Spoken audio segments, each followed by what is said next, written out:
Take it away. Nice to see Okay. you. How are you? Good to see you. I'm good. I'm good. How are you? You're trending on Twitter right now. I'm good. Thank you. Really good. Phyllis is trending on Look Twitter. well. You Hmm? look well. You Well, look very, thanks. yeah. Thanks. Phyllis is trending on Twitter. She Oh, is. ooh, is it Phyllis the character, or it could be? There are many other Phili. The plural. No, it's the character. It's the character. It's trending. Oh, So we'll talk about that. I'm ready if you are. I am. All right. I Three, am. I have two, my and tea. I have you my got your tea. tea. Oh, that's a Yeah. nice mug. It's very Got it. Phyllis. Yeah. Got it at Disneyland. All right, 3, 2, 1.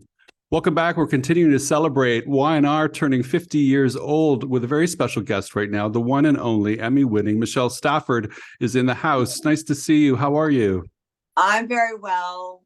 Thank Are you for you? having me, Shaun.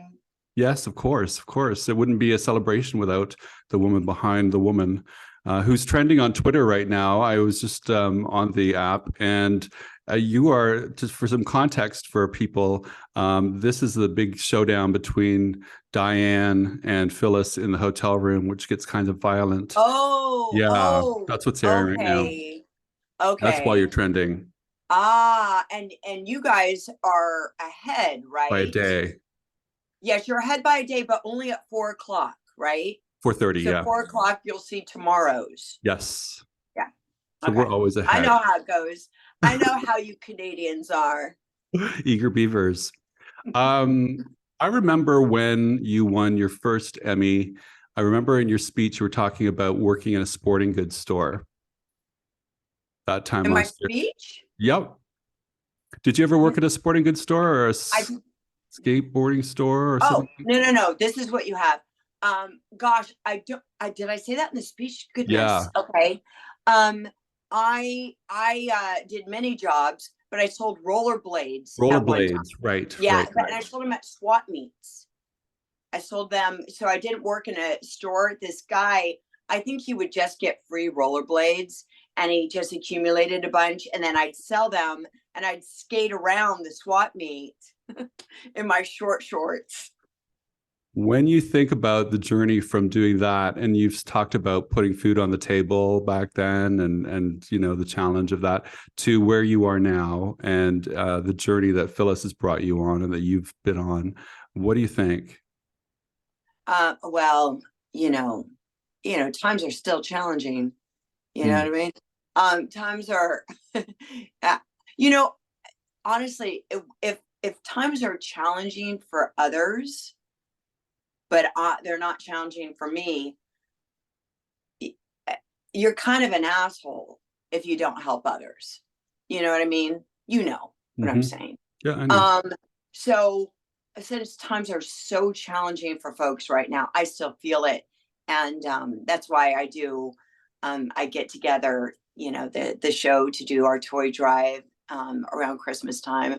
And oh my gosh, I think I can probably hint this. We're doing something really, really, really special with the NAACP. Oh, nice. You heard it here first Okay, scoop. in April. It's so exciting. So it's all groups, all types of groups. So in answer to your question, sorry, long-winded. I still feel a challenge of another kind, but at least I can buy, a it doesn't have to be the store brand peanut butter. I can Right. buy Jif. I can buy Skippy. Right. Before it was all generic because I just didn't have any money. That was the first thing I did when I started actually earning money, like money, not sort of, like $50 a weekend Rolling around off on of commission. rollerblades. Yeah, commission on rollerblades. I bought I just went and bought the name brand of everything. When you're associated with a role as iconic as Phyllis, are you getting mixed up on the streets when people run into you?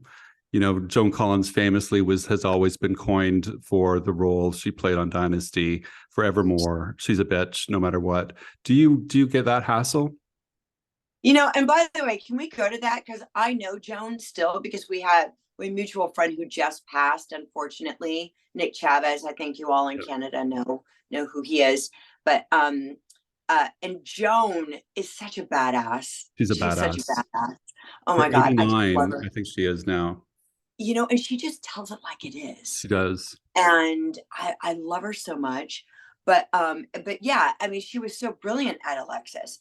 But I think the thing that happens with and I think it's because of social media, like they see that, people see it, and most people can differentiate.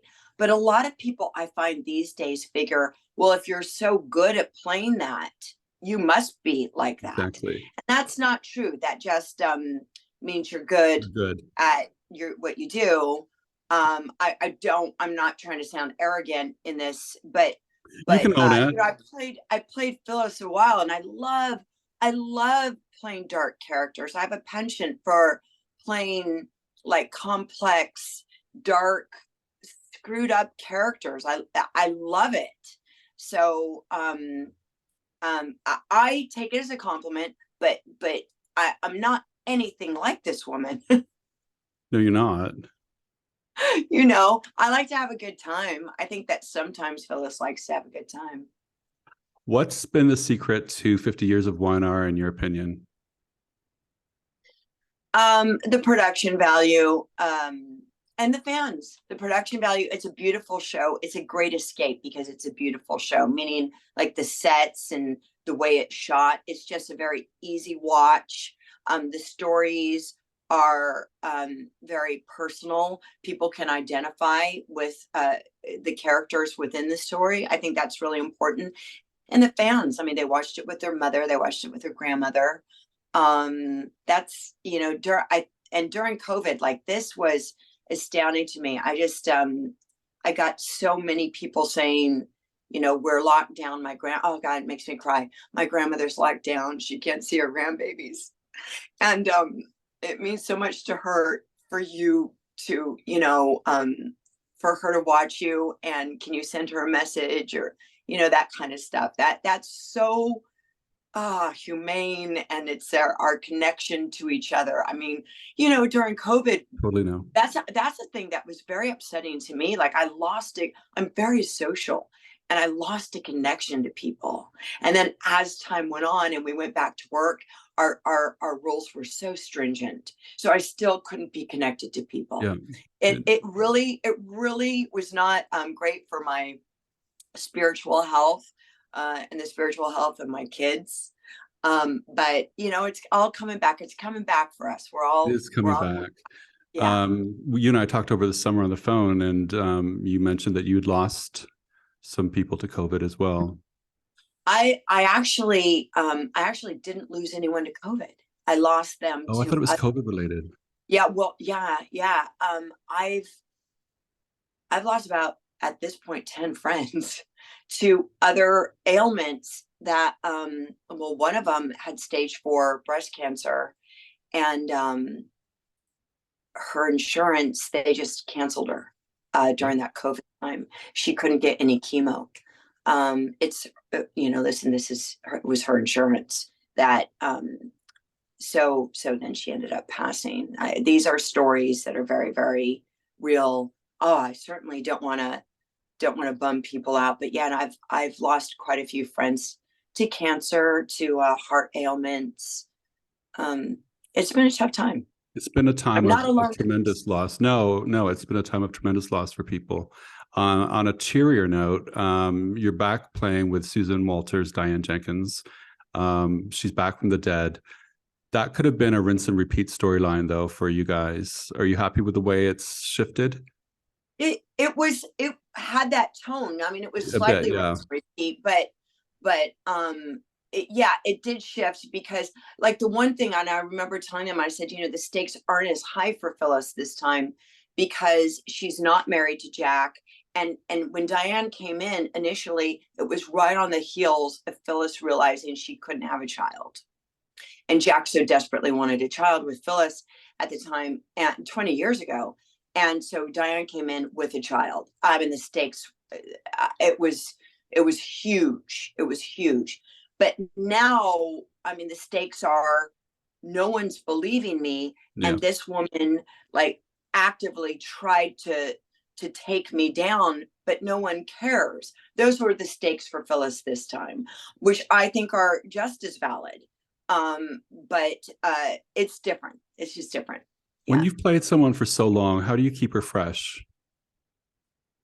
Oh, well, the And writing, still love does playing that. her. What's that? I mean, I don't know. Is it fresh? Is it It's fresh? fresh. Oh, it is? Okay, good. Yeah. Because sometimes she's always losing her mind. And I'm like, oh, is this interesting for people? It's I'm always interesting. thinking of like the viewer, right? Because I'm like, oh, is this interesting? And Susan helps me keep it fresh. I love her so much. I love Susan so much. We had like an hour and a half long conversation last night about so many things that I could not possibly to you all. All right. But I mean, it makes it better because Susan's so good at what she does, and so it makes it really fun. And by the way, this fight that's showing, I could not. We did it first thing in the morning. It was the first scene of the morning, and I could not during rehearsal. I could not stop laughing. I heard. I was like, how did you manage to get that under control? Because it doesn't show, obviously. it doesn't. I mean, it just, even in our monologues to each other, the one thing I just could not get past, because I added in the rehearsal, your grandbaby, when I bring up Harrison, and I said in the rehearsal, I said, his precious Dee Dee. And I just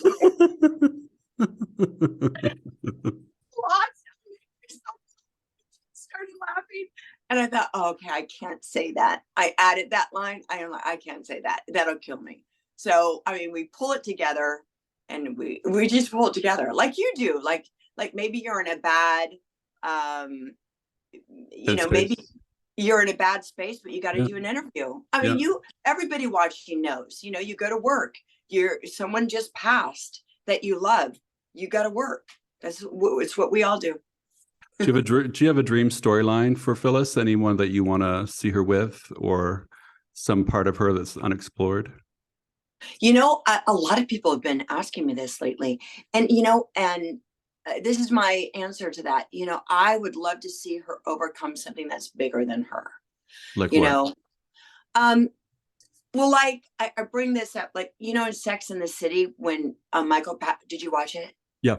Yeah. Okay. Of course. Because I was like a crazy person, listening to Michael Patrick King and the director's cut and everything. I was a crazy person. Afterward, though, with the DVDs, they gave Samantha cancer.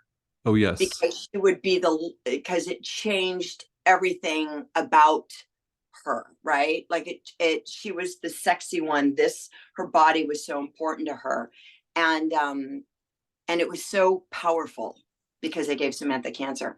It would be something like that, where Phyllis can't be how she is. Can't control it. Has to change. Yeah, like she has to. Maybe it's coming up. Personally, I think that may be coming up. Really? Well, yeah, because I mean, you'll see in the next couple of days. You may see at 4:30 tonight. Michelle Stafford, you're a joy. I love you so much. Love you too. Thank you so much. Thanks for having me. Of course. Wouldn't be a right. When you coming down so we can... I know. I need to come to LA sometime soon. Yeah, please. I'll let you know when. Okay. Okay. Lots of love. All right. Bye. Lots of love. Bye. See you. Thank you, guys. Thank you, Ashley. Appreciate you. Bye.